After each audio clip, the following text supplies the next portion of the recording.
अस्सलामुअलैकुम वरहमतुल्लाहि वबरकतुह। एक दिन दोपहर को किसी फकीर ने चचा चमन के घर का दरवाजा खटखटाया। चचा चमन ने दरवाजा खोले बगैर पूछा, कौन है? फकीर बोला, बेटा मेहरबानी करो, मुझे कुछ पैसे दे दो, मेरे पास सब्जी है, रोटी खरीद कर खा लूंगा। चाचा चमन ने बोला, जाओ जाओ दफा हो जाओ, नहीं है मेरे पास पैसे, पता नहीं कहां से ऐसे भिखारी आ जाते हैं, मांगने के लिए खाने से दिल नहीं भरता। चाचा चमन ने बेचारे फकीर को खूब बातें सुनाई। फकीर मायूस हो गया।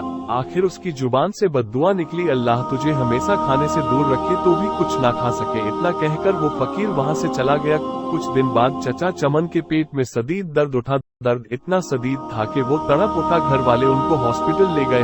हॉस्पिटल में चचा चमन के मुख्तलिफ टेस्ट हुए। आखिर पेट के दर्द का पता चल गया। डॉक्टरों ने हिदायत की कि 15-20 दिन तक हॉस्पिटल में ही रहना होगा ताकि मुकम्मल इलाज किया जा सके। हॉस्पिटल से जब घर वापस आए तो कमजोरी से निढाल थे, बहुत बुरा हाल था, कोई चीज हजम नहीं होती, दही भी कहते तो उल्टी हो जाती। डॉक्टर के पास जाते तो वो कहता कि शायद आपने बदपरहेजी की है। टेस्ट करवाते तो सब ठीक आता। दवा बाकायदगी से इस्तेमाल करने के बावजूद तबीयत संभलने में नहीं आ रही थी, रंग पीला पड़ गया था, थोड़ा सा खाने से भी उल्टी हो जाती। चचा चमन की रातों की नींद उड़ चुकी थी, उनको मौत का खौफ होने लगा।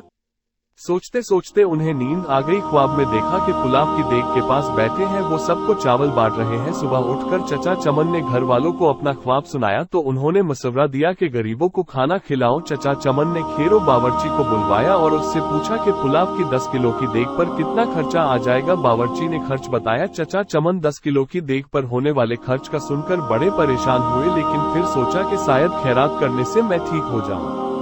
उन्होंने इतवार की एक दोपहर को ये मुश्किल मरहला तय कर ही लिया। मोहल्ले के नौजवानों की मदद से मोहल्लेदारों और गरीब लोगों को खाना खिलाया। चचा चमन अब काफी पुरसुकून रहने लगे, लेकिन जब उस फकीर का ख्याल आता तो फिर वही मनहूस दर्द शुरू हो जाता। कई दिन ऐसे ही बीत गए। एक शाम को किसी फकीर की आवाज आई, अल्लाह के नाम पे दे दो बाबा।